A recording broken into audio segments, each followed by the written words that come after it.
Halo People's Ferry di sini, dan kali ini seperti biasanya kita akan melakukan tes Genshin Impact di Redmi 90. Nah mungkin kalian bertanya-tanya kenapa sih ngetes Genshin Impact di Redmi 90 padahal kita udah lihat performanya si Poco M3 yang notabene secara performa sama. Nah tapi ya udah itu karena ritualnya kita cobain aja langsung si Genshin Impact di Redmi 90. Siapa tahu ternyata performance wise agak berbeda. Yaudah daripada lama-lama langsung aja let's check it out.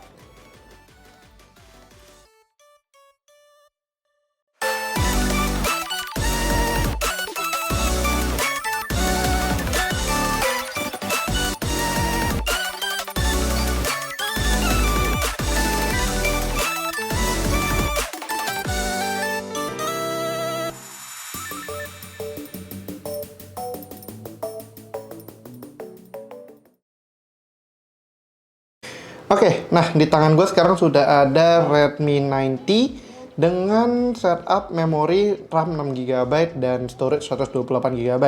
Warnanya ini adalah Twilight Blue. Jadi ini agak berbeda sama yang waktu first initial review kita yang warnanya Ocean Green. Ini warnanya Twilight Blue. Kalian lebih prefer yang mana? Gue sih personally lebih suka yang hijau, tapi yang biru ini juga cakep sih sebenarnya. Ya sekilas aja bodinya sih cukup oke untuk refresh dari lineup Redmi 9 yang biasanya udah gitu aja, dan kameranya sendiri layoutnya menurut gue cukup cakep karena dia dikasih frame terpisah gini, memberikan a touch of elegance sendiri lah istilahnya gitu. Ya terus cuman mungkin yang agak agak-agak ini adalah logo Redmi yang tebel banget, tapi belakangnya apa namanya, tahan banget sama fingerprint, which is something that I like. Tapi di sini videonya bukan tentang review dari Redmi 90 karena kita kali ini mau nyobain main Genshin Impact. Wallpapernya aja udah gue set ke Ganyu ya biar unyu-unyu gitu ya nggak Vel? Yoi. Ya udah, jadi di sini gue udah install Genshin Impact-nya juga. Genshin Impact-nya sekarang itu berada di versi 1.3 yang lagi barengan sama event Lantern Ride. Jadi kemungkinan itu kita bisa ngelihat perbedaan performance-nya terutama di Liyue karena sekarang ada render tambahan untuk di langitnya karena ada si lantern-lanternnya ini. Tapi ya seperti biasa, disclaimer, untuk load time-nya bergantung sama kecepatan RAM dan juga kecepatan storage kalian. Selain itu juga ada koneksi internet. Di storage-nya untuk si Redmi 90 ini sendiri udah pakai UFS 2.2 spesifik buat yang 128 GB-nya. Tapi kalau untuk yang apa namanya, yang 64 GB-nya itu masih pakai UFS 2.1. Tapi paling nggak di sini tuh dia nggak pakai eMMC, which is nice. Jadi yaudah kita langsung start aja. Udah kan? Oke. Ya.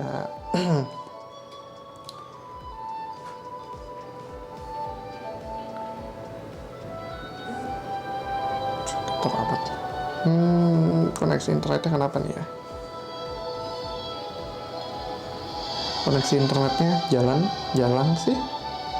Checking for updates, kencang banget sorry. Beda ya, store-nya udah stereo, sekarang stereo speakernya Xiaomi. Ini sebenarnya kalau kalian ngeh adalah layout stereo speaker yang sama banget dengan Poco M3 di bottom firing-nya di sini, ini top firing-nya di sini. Jadi ada stereo speaker, kayaknya nice. Oh, by the way udah loaded ke pintunya ya, nggak delay. Oke, bagus, so far so good. Settingannya gue juga belum tahu. Harusnya sih sama apa namanya, sama Poco M3. Defaultnya apa ya, dia medium atau lowest gitu, gue lupa. Tapi ya supposedly sih mereka berdua ini mirip banget, mulai dari RAM-nya apa namanya, prosesornya, SoC-nya sama-sama pakai Snapdragon 662, terus sama-sama pakai opsi RAM 6 GB atau 4 GB, sama storage 64 GB dan 128 GB. Supposedly UFS-nya juga sama. Jadi ini sebenarnya cuma Poco M3 yang di reskin dalam brandingnya Redmi, dan juga logonya diganti aja, ini jadi pakai frame di sini. Cuman di Indonesia sendiri Redmi 90 lebih baru diluncurkan, benar-benar baru kemarin banget. Jadi that's kind of nice. Ada perbedaan ini sendiri. Dan load time-nya jujur cukup cepat ya. Ini dikoneksi internet gue pakai Telkomsel Orbit. Jadi setara sama sama mobile data lah kurang lebih. Tapi masih bisa ngeload dengan cukup cepat. Dan lantern ride-nya di sini sudah ke-render pas malam. Masih cukup oke ya. Ada stutter sedikit di sana. Tapi jalan-jalan di Liyue-nya sih masih cakep sih. Walaupun memang ya kalau mau di-compare nggak mungkin secakep kayak di PC, but overall still okay. Looks nice. Nggak stutter. By the way ini nggak pakai game space. Nanti gue akan coba. Bukan game space, apa sih namanya? Game turbo. Nanti gue coba nyalain apakah ada perbedaan performance sama sekali atau nggak ada. Tapi ya so far terrender dengan baik di Liyue-nya. Nggak ada masalah. Stutter. So far tadi kita baru sekali kena stutter. Nah itu baru ada lagi. Jadi kayaknya memang nggak consistently stuttering, tapi masih bisa dipakai buat jalan-jalan kayak gini. Dan oh ya, settingannya itu ini harusnya masih by default ada di, coba kita cek graphics, di low defaultnya, low dan 30 fps dan kawan-kawan. Jadi kita coba aja dulu di low ini lawan a certain boss probably. Mungkin Pyro Regis Fine ya, seperti biasa kita tes. Load map-nya lama juga. Ya jadi starternya di load map-nya tadi lumayan. Kita ke sini teleport waypoint. Untuk load time sih sebenarnya surprisingly cukup nice, nggak gitu starter heavily banget. Masih enjoyable lah untuk dinikmati sambil jalan kayak gini. Coba kita lawan dulu si Dragon Spine-nya. Karena baru ketahuan performance-nya setelah kita benar-benar main sih sebenarnya, bukan cuma sekedar keliling aja. Cuman ya draw distance ngedrop banget, cukup ngedrop jauh. Aduh, Vel kena sensru Vel. Tolong. Geofish Hub-nya nyebelin banget. Kayak di Kijue Slope. Ya draw distance-nya kalau yang nggak ke-render as in kayak background di sini tuh masih ke-load dengan baik, tapi draw distance kayak enemy itu ngedrop banget. Rumput juga ngedrop tuh, kalau kalian ngeh di belakang ada ke cut gitu.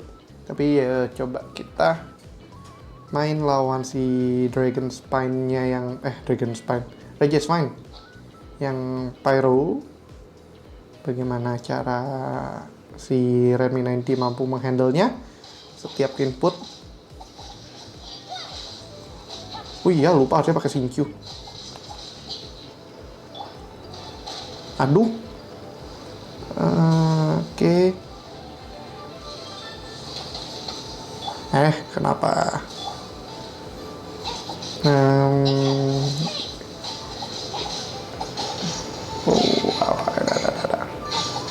Susah ya kawan kamera mainnya. Bentar, hancurin core-nya. Aduh. Oke, dia ngedrop. Oke, ultinya catching sekarang. By the way, ini gue belum ngomongin soal suhu. Suhunya sih masih standar aja, belum berasa banget perubahan atau apa-apa. Well, basically karena baru mulai sih, jadi harusnya nggak ada masalah whatsoever untuk suhu for now. Tapi nanti coba kita lihat seberapa jauh ngedrop performance-nya. Ngemis. Tangan kegedean begini nih. Aduh. Iya. Nah, akhirnya. Oke. Aduh.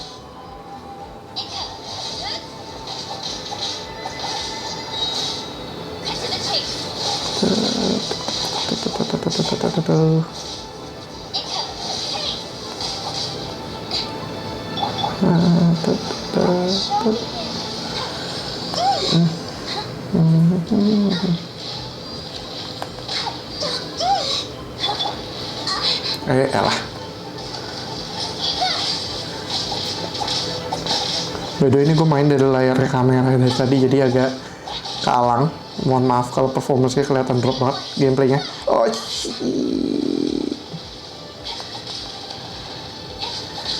kalang kamera tuh gak enak banget.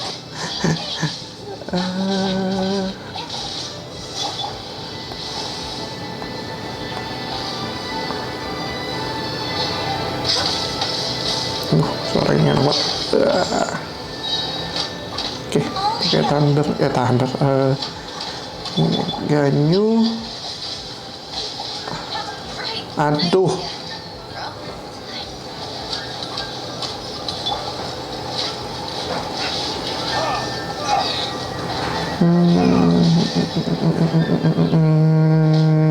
Dikit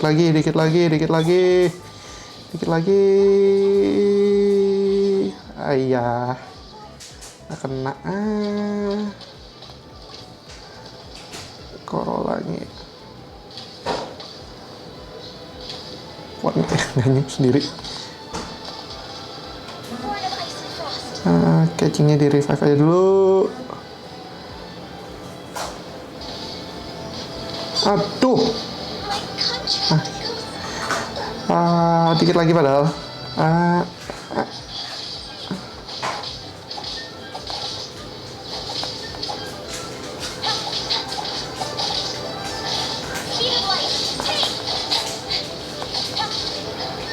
Ini kok nggak kepencet sih?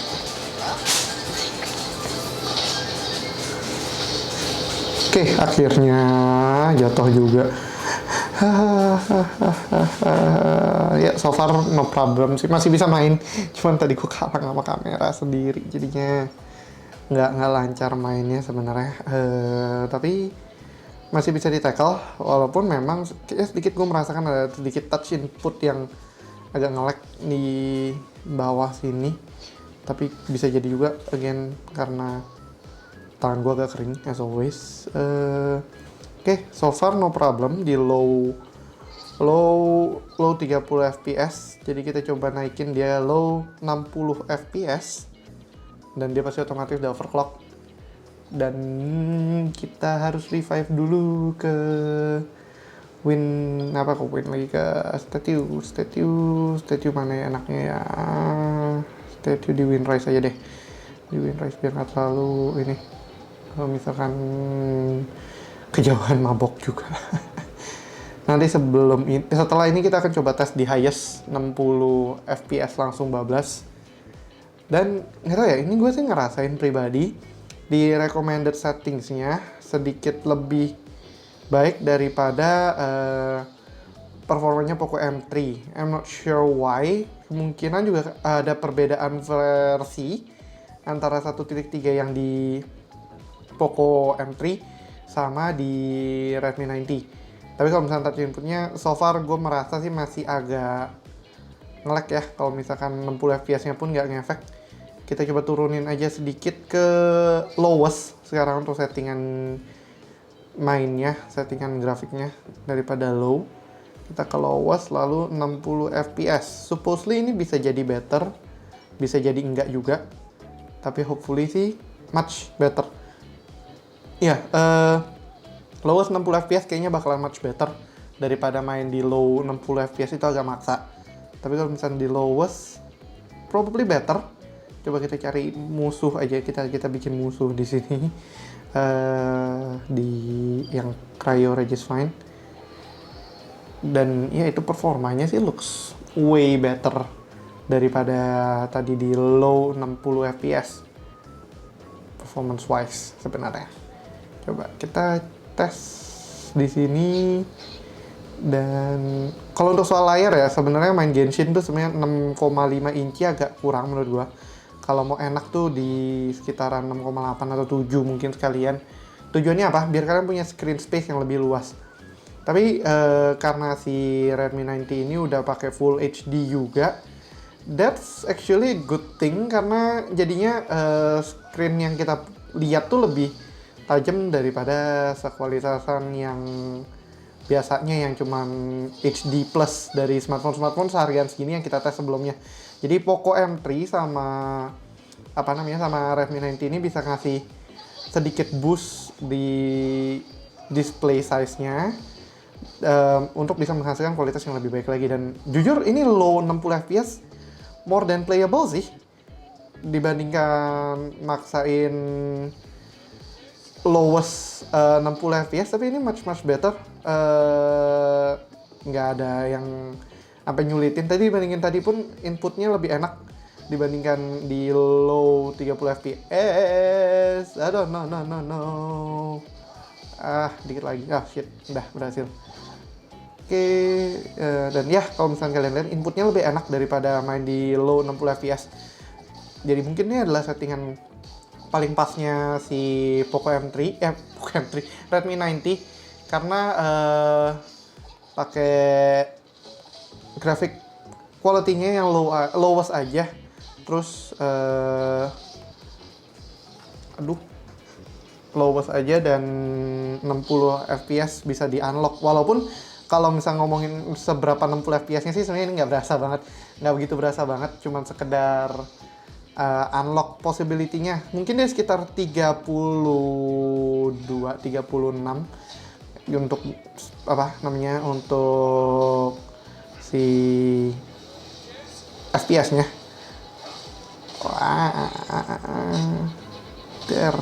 Gimana? Ayah mati. Delay ya? Oh ya udahlah. Ya ini masih tetap ada delay sih sebenarnya. Nggak sampai perfect banget. But still alright I guess. Dikit lagi. Dan ya again much better main di low 60 fps dibandingkan di low 60 fps. So far masih oke. Kalau ini selesai kita coba langsung hajar 60 highest 60 yang although as usual gue nggak yakin bisa memberikan performa yang cukup oke sih segitu. Terlalu maksa 60 fps di highest untuk chipset. Oh no, untuk chipset 662 yang masih mid ranger banget. Kalau misalnya ini 720 sebenarnya masih plausible untuk mempertahankan segitu. Udah oke. Tapi kalau misalnya di 600 series mah lowest aja juga udah happy kok. Yang penting untuk daily grinding mah ini sebenarnya udah oke.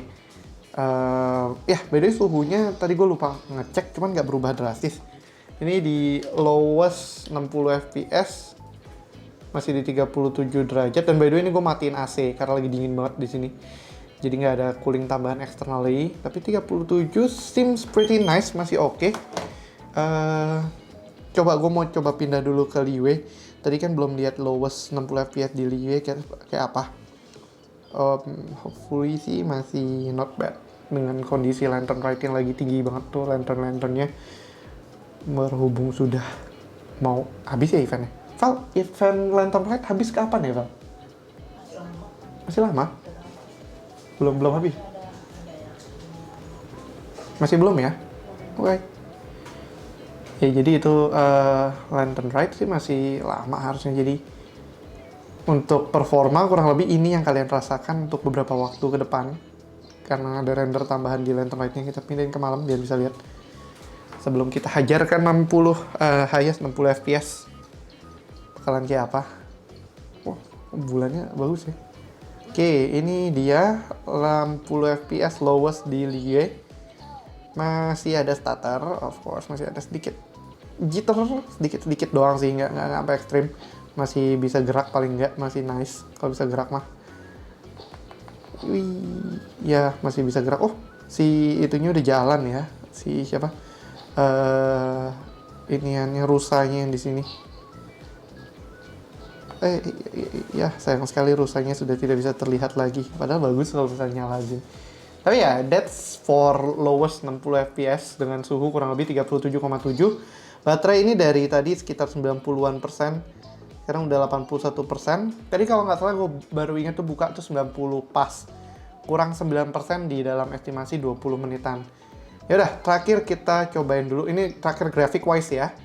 Kita cobain di highest 60 fps. Ini hal-hal bodoh aja sih sebenarnya yang kadang gue lakukan. Karena high 60 fps tuh ngebebaninya maksimal sekali, ngebebanin smartphone-nya maksimal banget. Even sekelasan ROG Phone pun kadang nggak bisa sustain. Oh bentar, blurnya matiin. Tapi kok kayaknya masih bisa jalan ya. Jalannya properly ini. Coba sebentar, FPS 60, motion blur-nya off. Dan kita lihat, ya of course sih nge-lag banget. Tapi untuk ininya masih bisa keload-ish gitu. Tapi patah-patah. Inputnya berasa sih. Ya, gua nggak bakalan rekomendin main di 662 highest 60 fps sih sebenarnya. Itu hal yang aneh untuk dilakukan. Tapi ya kalau dibilang bisa apa enggak, bisa. Cuman tidak sesmooth yang kita harapkan. Karena of course itu performanya jebol banget. Nggak bisa ketarik ini. Untuk jalan aja cukup susah. Dan ya kurang lebih itu di highest 60 fps. Habis ini gue akan coba turunkan dia kembali ke recommended settingnya dan nyalain game turbo untuk tahu bagaimana performanya. Jadi kita coba balikin dulu ke low 30 fps, low default. Udah, kita coba nyalakan di game turbo abis nih. Jadi gue akan coba cut dulu di sini untuk nyalain game turbonya. Oke, nah sekarang gue udah setup untuk si Genshin Impact-nya masuk dalam game turbo supaya katanya sih bisa mendapatkan boost. Untuk settingannya sendiri, ini standar aja, ada performance optimization, bandwidth priority, dan kawan-kawan. Tapi kita coba aja tes Genshin Impact-nya. Tadi kan kalau kita main pakai lowest 60 fps is nice. Tapi ini kita akan coba di default-nya Genshin Impact-nya sendiri. Yang berarti itu di low 30 fps supaya lancar katanya, tapi not sure. Kita coba lihat aja. Ini game turbonya di atas berhasil berapa fps? Coba. Iya, ini masih loading screen sih sebenarnya, nggak ngefek. Tapi 30, 18. CPU usage 24%, GPU-nya sudah 93%. Jadi sebenarnya ini cukup straining ke GPU-nya sih. Ya, as expected sih sebenarnya kalau misalkan game yang cukup berat kayak gini dia makannya di GPU-nya. Nyem. Nah, kita start aja dulu. Kita lihat berapa boosted sih performance-nya. Apakah boosted banget atau ternyata standar aja. Gue sendiri personally itu nggak main pakai game booster kayak gini, kecuali di beberapa smartphone lainnya. Alasannya kenapa? Karena bagi gue sebenarnya nggak gitu ngefek, kecuali buat nge-disable notification kita. Tapi sebenarnya kalau misalnya in-game, terkadang gue nggak gitu merasakan improvement yang sampai signifikan banget, sampai akhirnya tuh harus make si game turbonya ini, atau game enhancer-nya lah istilahnya, yang buat main supaya lebih smooth. Nah cuman memang banyak yang bilang katanya ngaruh banget, tapi personally gue nggak ngerasa ada perbedaan. Again, mungkin karena gue kerjanya kalau misalnya di smartphone itu kebanyakan main game wibu kayak gini. Tujuannya nggak ada tujuannya sih, karena suka aja. Kalau misalnya dulu gue emang main PUBG, main Call of Duty Mobile, cuman belakangan agak padat dengan konten dan kerjaan coding. Jadi so far ya main yang cukup pleasant dan nggak bikin otak muter aja lah. Kayak Genshin sama Blue Archive sekarang yang lagi gue mainin. Nah mungkin nanti gue akan coba juga Blue Archive di sini. Oh, wow. Oke, mungkin tadi gue bilang memang berasa nggak boosted sama sekali. Tapi di sini gue merasakan sedikit banget, benar-benar sedikit perbedaan performance-nya, walaupun load time-nya maps-nya tetap lama for some reason. Di sini cuman bisa sekitar 30 fps lah ya, 30 fps kurang 29. GPU-nya 99 sudah kemakan, CPU-nya 63. Gimana ya caranya biar bisa lebih kelihatan gerakan ininya. 32 fps 32 fps kok. Oke, coba back lagi. Sebenarnya seberapa ngaruh sih? Ini sekarang 28 fps, 29. Ya jadi sebenarnya ya standar sih, nggak sampai berasa banget sebenarnya, cuman nih jujur ya memang berasa sedikit lebih smooth aja. Sedikitnya pun kayak cuman 0, sekian persen, walaupun touch inputnya masih agak nge-lag ya, kenapa ya? Touch inputnya gue jujur ngerasa agak delay sedikit. Cuman itu kejadiannya adalah di low 30 fps ini. Tadi pas waktu kita di lowest 60 fps, so far no problem. Tapi di sini berasa dikit. Oleh karena itu untuk ngetes coba terakhir kita lawan aja si apa namanya elektrohipostasis. Efeknya cukup lumayan aja sih, nggak nyampe epic. Distortion kan kawan, lebih epic lagi menurut gue Storm Terror, tapi secara space area lebih open space si Wolf sama Hypostasis, jadi harusnya sedikit beda performanya dengan biasanya. Oh parah, udah pada mati ya. Bentar, kita balik statue dulu, revive dulu semuanya, baru kembali ke kembali ke Hypostasisnya. Nyobain dulu bentar. Oke, revive. Semoga revive-nya bisa full. Tidak, catching-nya tidak full ya sudah. Tapi emang catching-nya dipakai juga sih, ya udah. Kita ke elektro hipostasis. Ngetes bagaimana performanya. Apakah berasa boosted banget atau biasa aja. Suhu tadi waktu highest gue lupa lagi ngukur, nggak berubah sih. Oke, berubah 39, sebenarnya udah turun tuh 39,6. Kayaknya berarti tadi sempat 40. Tapi di lowest 60 fps-nya nggak nyampe jebol, dan gue jujur ngerasa masih nyaman aja mainnya, nggak overheat kayak gimana. Gue agak salut sih, belakangan smartphone itu mungkin dari SoC-nya juga, mungkin dari conduction si bodinya juga, itu jauh lebih nyaman untuk dipegang saat kondisi sebenarnya agak lebih panas, tapi kita nggak berasa. Ya beda kasus dengan gaming smartphone, itu bener-bener kadang berasa banget panasnya. Tapi gue juga penasaran, katanya kan Snapdragon 88 tuh cukup bikin ngos-ngosan panasnya. Nah mudah-mudahan nanti kita bisa nyobain, siapa tahu main Genshin Impact tidak sengos-ngosan itu ternyata. Salah settingnya, ya udahlah. Ya, nah lebih smooth sih. Tadi kalau kita lihat waktu Mas melawan Regis Fine-nya dengan kondisi, kok tumben 2 kali, dengan kondisi low 30 fps, berasa banget agak lebih delay inputnya. Tapi ini overall gue masih happy ya dengan inputnya, ini masih manageable, nggak kayak tadi yang agak berat untuk manage-nya. Harusnya, oh iya benar, di karakter switchingnya lambat, nggak tahu kenapa, apakah efek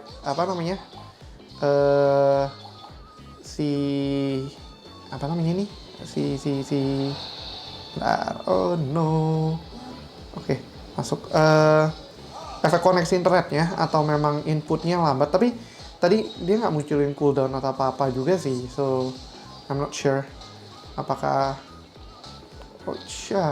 pas in time, apakah ini ngefek banget di apa ya namanya, di koneksi internetnya, atau delay banget untuk dia membaca kapan harus ngeganti karakternya. Well, but then again, it's still manageable, I guess. Cuma memang kalau misalnya fast pace banget itu susah. Gue akan coba, ini mager lawan yang ini, gue akan nyari space yang lebih luas dulu aja. Ya ini sebenarnya kalau misalnya kalian main di yang high performance chip, ini lebih enak buat ngindarin bola kotak-kotaknya ini, karena lebih cepet geraknya, lebih sensitif. Kalau misalnya yang pelan-pelan ini kita mending jarakin aja, ambil range. Oke, harusnya benar sama patternnya sama. Oke, datengin healnya. Oh, ketelat, dengit. Aduh. Oke, masih keburu lah ya harusnya. Dikit lagi, dengit. Ya udah, lari. Terbang dan berlari, juanglah di loopnya. Oke, dah tinggal finalize segitiganya. Come here, come here, come here, come here. Dar. Ini triknya kalau nggak pakai hammer begini aja. Dah, berhasil. Dan ya, oke lah, pakai game booster. Oh, kurang ya primonya. Oh no, ya sudahlah. Kurang dikit lagi, biarin deh. Tapi ya itu, performanya di game turbo sedikit mendapatkan boost sih. Jujur berasa lebih nyaman aja. Ini pertama kalinya gue merasakan itu. Karena biasanya gue nyobain pakai game booster sama nggak ada beda sama sekali. Untuk baterai tadi kita di 81, sekarang udah berkurang jadi 77. Jadi dalam waktu 10 menit kurang 4%. Jadi tadi akurat ya, dari 90% ke 81. Kurang lebih di 20 menit tuh kurang 9%.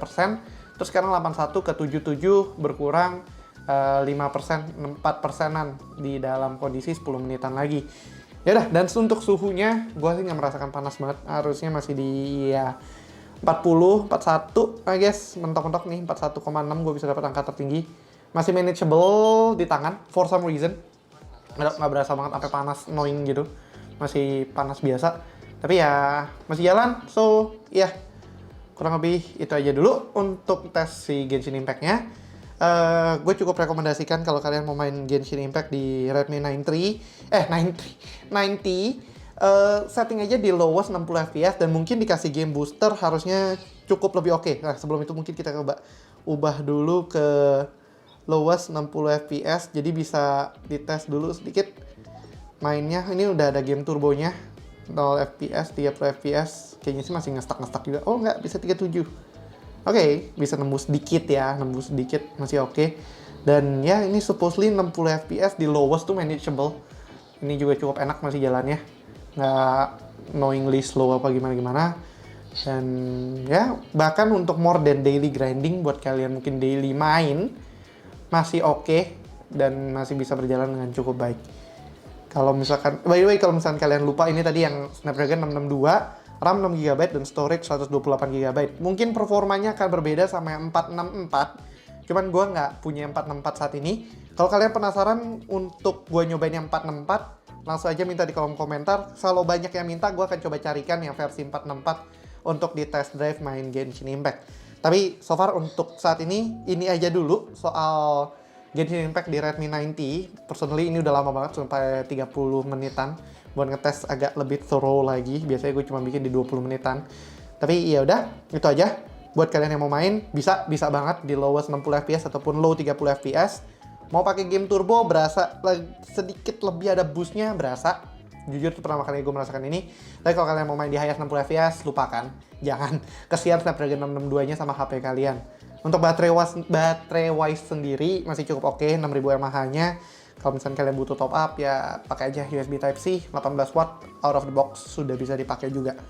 Oke, sekian dulu untuk video kali ini soal main Genshin Impact di Redmi 90. Kalau kalian suka videonya, jangan lupa untuk kasih like, share, dan tentunya belum subscribe, langsung aja klik tombol subscribe di bawah, serta aktifkan lonceng notifikasi, biar kalian gak ketinggalan sama video kita berikutnya. Kalau kalian punya pertanyaan seputar apapun, gak cuma Redmi 90 sama Genshin Impact, kalian bisa langsung tanyakan aja di kolom komentar di bawah, dan gue akan coba jawab semaksimal mungkin. Thanks for watching, and as always, stay safe, stay healthy, and have a nice day. Ferry signing out. Bye-bye.